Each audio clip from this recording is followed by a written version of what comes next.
Olá, vamos então com a nossa Escola dos Gideões ter mais uma aula nesta hora. Queremos conversar sobre a oração, a adoração e a pregação da Palavra de Deus neste curso com lições tão importantes para que o Gideão possa cumprir a sua missão, possa cumprir a sua vocação de ser um intercessor, um adorador e um evangelista em prontidão, 24 horas diante do Senhor, cumprindo o propósito de Deus. Hoje estaremos conversando sobre atos proféticos. O que são atos proféticos? Será que podemos fazer atos proféticos pela nossa imaginação ou copiando-os de uma igreja ou de uma cidade? Vamos ver dentro da Palavra de Deus o que significam os atos proféticos, a sua seriedade e os resultados no mundo espiritual. Tome papel, lápis ou caneta, a sua Bíblia, anote e deixe o Espírito Santo te ensinar sobre esta matéria tão importante, atos proféticos. Vamos lá!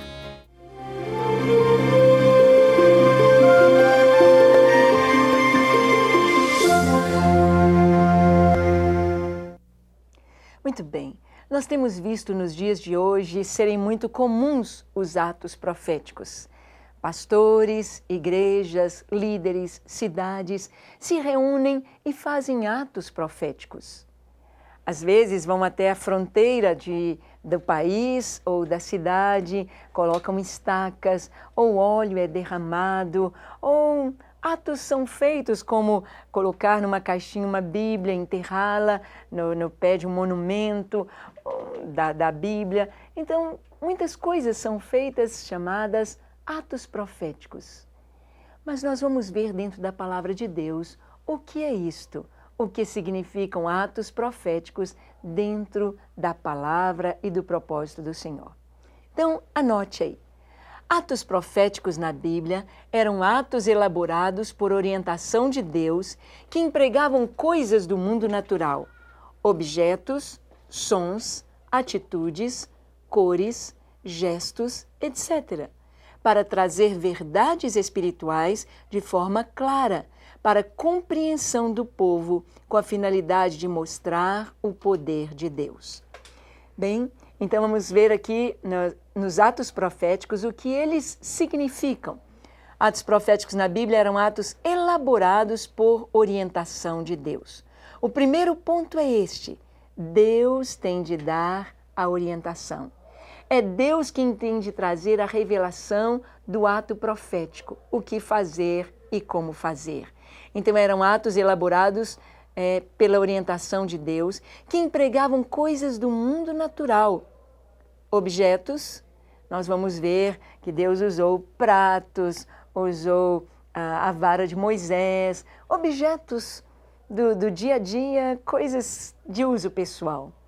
Sons, atitudes, sons como o do chofar, os sons de buzina lá na conquista de Jericó. Vamos ver atitudes. O fato de Moisés estar com as suas mãos estendidas diante da batalha lá com os amalequitas, o que significava isto? Foi um ato profético. Cores. As cores também, as cores que se usam, elas trazem o significado espiritual, gestos, etc. E qual a finalidade do ato profético? Trazer verdade, trazer a revelação de verdades espirituais de forma clara para a compreensão do povo, com a finalidade de mostrar o poder de Deus.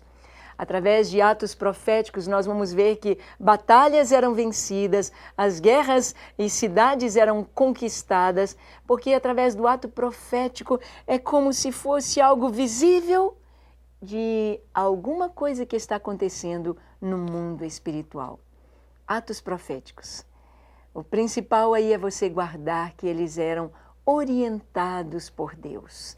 Deus é quem trazia esta revelação. Então vamos ver que os atos proféticos eram revelados por Deus, orientados aos seus servos, líderes ou profetas, e quando colocados em execução no mundo espiritual, eram selados. Aqui temos palavras muito importantes para você guardar. A palavra revelados por Deus. O que é revelado antes estava oculto, antes não se tinha conhecimento, então foi revelado, foi tirado o véu, foi mostrado. Deus revelava estes atos. Eram orientados aos seus servos, ou líderes ou profetas. Deus então trazia a orientação. Deus mostrava o que deveria ser feito. Atos proféticos como Eliseu orientando o rei Jeoás que ele deveria atirar as flechas, primeiro uma pela janela, flecha da vitória do Senhor. Depois atirar no chão, e ele atirou apenas 3 flechas, seriam 3 batalhas ganhas. Mas Eliseu queria que ele esgotasse as flechas no chão, que ele jogasse 5, 6 a todas que estivessem em sua aljava, para que a vitória fosse total. Então, quando colocados em prática estes atos proféticos, eles eram selados no mundo espiritual. Eram selados. E este selo significa que houve a confirmação de Deus. Atos proféticos, então, nos trazem esta conotação de algo que nasceu no coração de Deus. Eu não posso reunir a minha igreja em um grupo de gideões e dizer, vamos fazer um ato profético para a conquista da nossa cidade. Ah, vamos fazer isto, vamos ungir toda a cidade com óleo. Não importa qual seja o ato profético, eu preciso buscar a direção de Deus. Josué, antes de Josué conquistar a cidade de Jericó, Deus lhe deu um ato profético. Ele buscou a face do Senhor. Antes de colocar o exército em prontidão e marchar contra Jericó, ele buscou a face do Senhor. E ele teve um encontro com o Senhor numa teofania, quando o Senhor aparece a Josué na forma de um guerreiro com a espada nua, e ele disse, és tu dos nossos ou dos nossos inimigos? E o Senhor respondeu, não. O anjo disse, eu sou o príncipe dos exércitos do Deus vivo, príncipe dos exércitos do Senhor. E ali descalça os teus pés, porque este lugar em que estás é terra santa. Josué então teve um encontro com o Senhor e a direção e a orientação para fazer um ato profético. Vamos ver então, e você deve anotar aí, o que é o ato profético, que através de atos proféticos, Deus operava no meio do seu povo. Deus usou os atos proféticos para agir, para mostrar o seu poder, para trazer de uma maneira visível as realidades espirituais que estavam acontecendo. Por exemplo, a saída do povo de Israel do Egito foi toda baseada em atos proféticos. Não que Moisés inventasse alguma coisa, eu vou pegar a minha vara, vou ferir com ela as águas do rio Nilo e elas vão se tornar em sangue. Não, ele buscou a direção do Senhor e Deus ia lhe dando, Deus ia lhe revelando o que ele deveria fazer.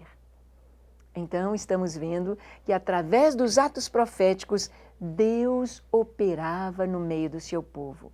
Deus operava de uma maneira geral, com toda a nação, ou Deus operava de uma maneira individual, trazendo uma direção para cada pessoa, trazendo uma direção para a sua família. Então, vamos ver como se processam atos proféticos na Bíblia. Vamos pegar, então, o Velho Testamento. Olha aí, na sua Bíblia, justiça. Deus operou justiça na história de Jacó e Labão. Deus operou a exposição e julgamento dos deuses falsos no Êxodo, no Egito.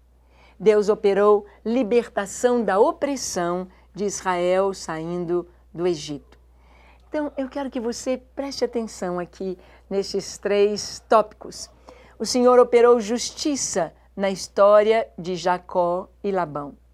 Como foi que aconteceu o ato profético nessa história? Labão era o sogro de Jacó e Labão, ele fez algo com o seu genro, ele enganou o seu genro no salário 10 vezes.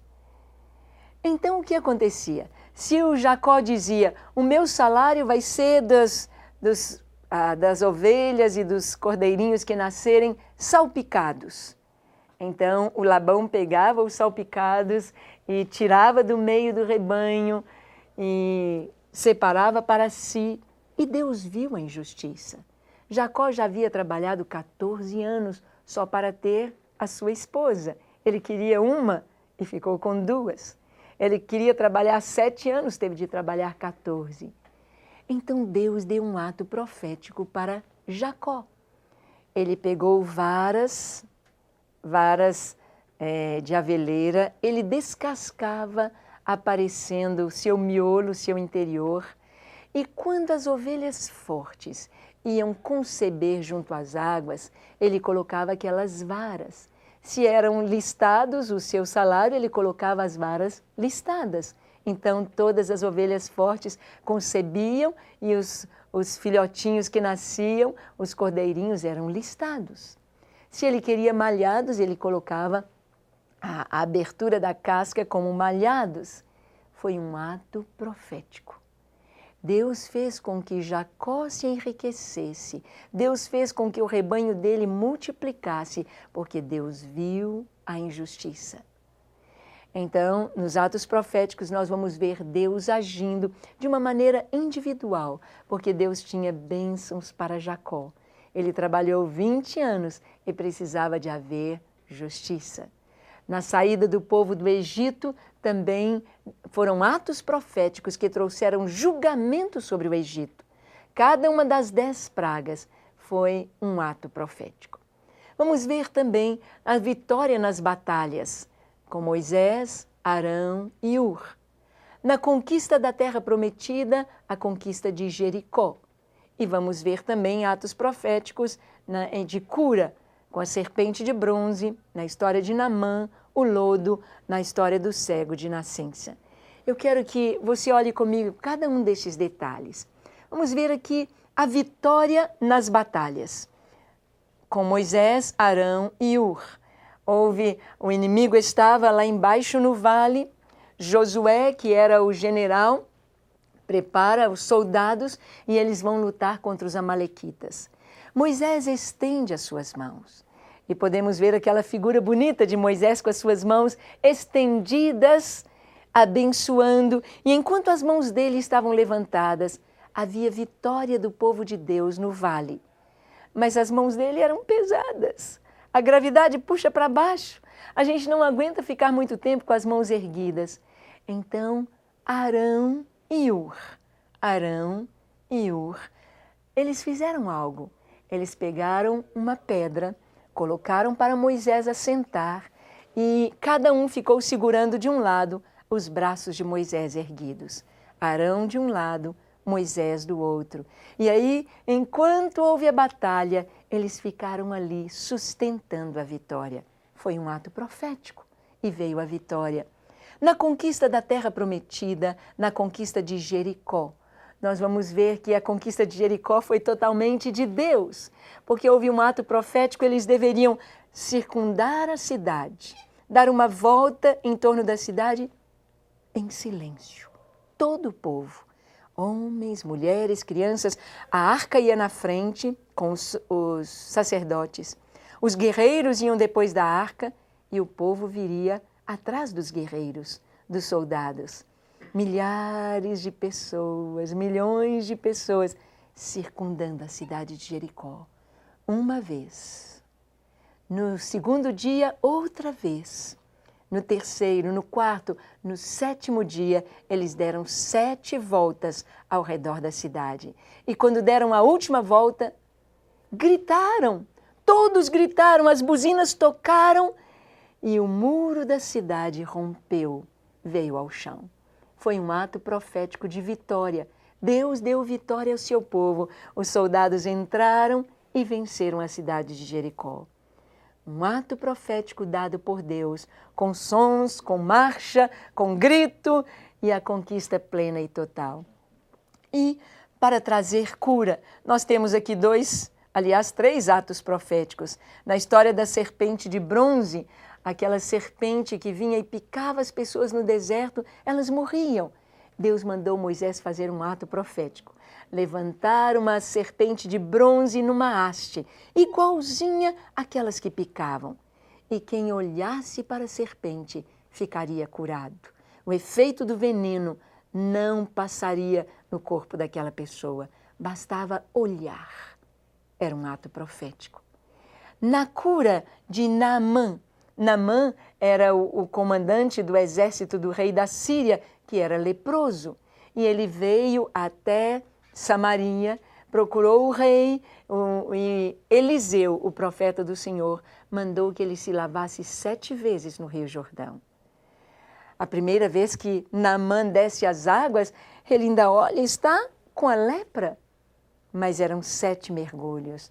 1, 2, 3, 5, 6, 7. Na 7ª vez que ele emerge da água, a sua carne se tornou como a carne de criança. Ele estava curado. Isto foi um ato profético. Nós vamos ver também em cura o ato profético de Jesus fazendo o lodo para o cego de nascença. Aquele homem era cego, ele tinha nascido cego, 40 anos ele tinha. Nunca tinha havido um milagre como este. Possivelmente ele não tinha os seus olhos, ou tudo fundo, sua órbita. E Jesus cospe na terra, faz barro, lodo com a saliva e aplica nos olhos daquele homem cego. Jesus estava criando olhos para aquele homem e disse: vai no Jordão, vai no tanque de Siloé e lava-te e você ficará vendo. Este ato profético trouxe cura para o cego de nascença. Vemos então o Senhor operando de uma maneira tão maravilhosa através de atos proféticos. Nós vamos ver também a operação de maravilhas, a ressurreição do filho da Sunamita. Em demonstração simbólica de verdades espirituais, vamos ver o cinto de Jeremias e a unção profética com óleo. Então aqui temos mais 3 pontos para estudarmos, que são atos proféticos dentro da palavra. Na ressurreição do filho da Sunamita, o Senhor operou maravilhas. Como foi isto? A mulher veio até o profeta e disse: o menino que Deus me deu está morto. O profeta Eliseu tinha mandado o seu discípulo Geazi ir até lá e colocar o bordão sobre o menino, mas o menino não ressuscitou. O profeta foi, porque muitas vezes se pensa que há um ato profético e aquele ali vai dar certo com tudo. E não é assim. Não é assim. Deus traz a orientação no momento, para aquele momento, para aquela situação. E o profeta veio e deitou-se sobre o menino morto, rosto com rosto, olhos com olhos, boca com boca, transmitindo o seu calor à sua vida. E o menino ressuscitou. Então vemos na ressurreição do filho da Sunamita um ato profético dado por Deus. Em demonstração simbólica de verdades espirituais, o cinto de Jeremias. No capítulo 13 o capítulo 11 de Jeremias, fala sobre o cinto. Deus mandou que ele comprasse um cinto de linho, e colocasse e vestisse aquele cinto. Ele ficou feliz. Os profetas do Velho Testamento passavam por momentos difíceis, porque eles tinham de fazer certas coisas como atos proféticos. E comprar um cinto e colocá-lo era muito agradável. Mas Deus mandou que Jeremias levasse aquele cinto até as margens do Eufrates. Ele teve de andar um bocado. Jeremias teve de andar centenas de quilômetros até chegar ao Eufrates, desde Jerusalém até o Eufrates. E lá Deus mandou que Jeremias chegasse à fenda da rocha, enterrasse o cinto. Certos atos proféticos não dá para compreender. Enterrar o cinto? Sim. E ele então colocou aquele cinto ali entre as pedras, pôs terra, enterrou o cinto. Depois de muitos dias, ele o desenterrou. Deus mandou que ele tirasse e o cinto estava apodrecido. Não tinha outro modo, ele estaria apodrecido. E Deus trouxe uma lição. Através daquele ato profético, Deus estava dizendo: assim é o meu povo. Eu o fiz para estar no meu peito, eu o fiz para cumprir um propósito, para estar ligado a mim. Onde eu fosse, meu povo estaria com o coração junto ao meu. Mas o meu povo preferiu as coisas da terra, os deuses desse mundo, voltou atrás no Eufrates, nos ídolos, me abandonou. Então apodreceu, para nada presta. Nos atos proféticos, nós então vamos aprendendo que Deus está agindo e Deus está trazendo verdades espirituais. Nós vamos ver que é um ato profético a imposição de mãos, a ordenação, que traz ordenação, envio, batismo com o Espírito Santo.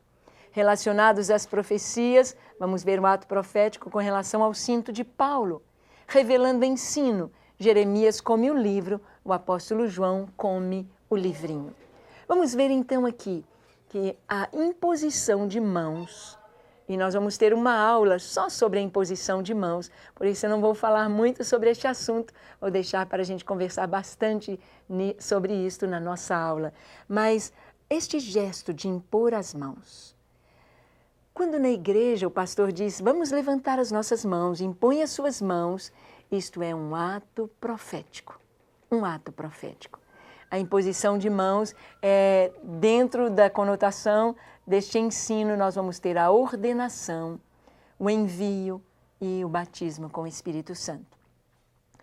Com relação às profecias, ao que vai acontecer, um profeta chamado Ágabo, no livro de Atos, Ágabo pega o cinto de Paulo e ele mesmo amarra suas mãos e seus pés com o cinto de Paulo e trouxe uma palavra profética. Do modo como eu estou amarrado com este cinto, o dono deste cinto será amarrado em Jerusalém.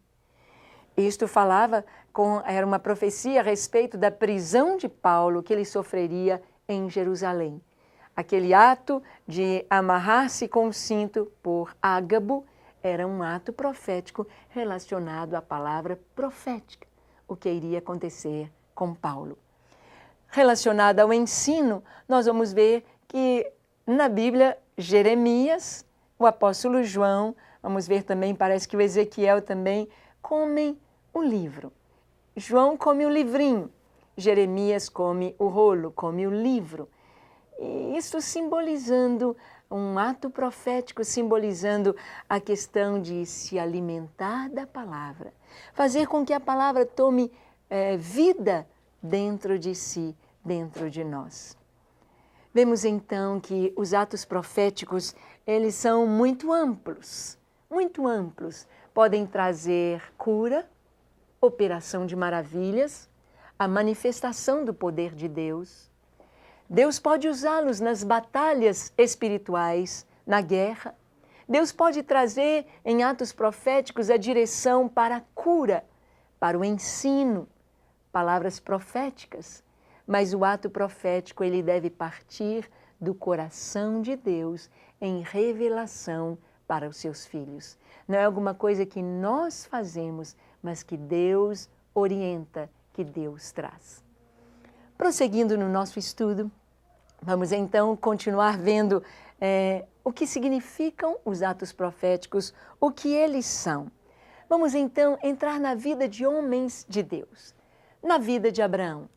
Disse o Senhor a Abraão, depois que Ló se separou dele, ergue os olhos e olha desde onde estás para o norte, para o sul, para o oriente e para o ocidente, porque toda esta terra que vês, eu te darei, a ti e à tua descendência para sempre. Levanta-te, percorre esta terra no seu comprimento e na sua largura, porque eu te darei.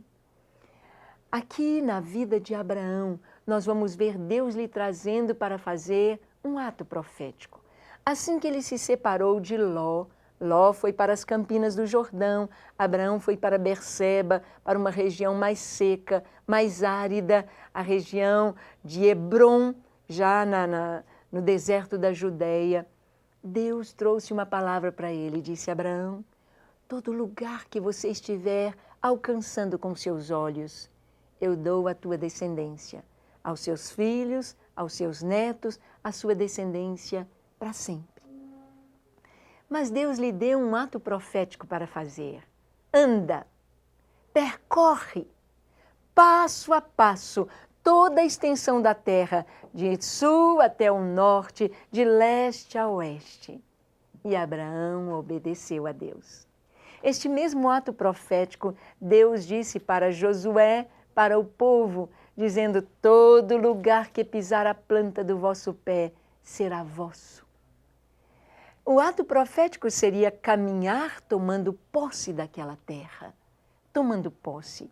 Temos visto Deus renovando este ato profético no meio de pastores, quando um lote vai ser comprado, quando uma cidade vai ser conquistada. Muitas vezes Deus traz este ato profético de percorrer a terra.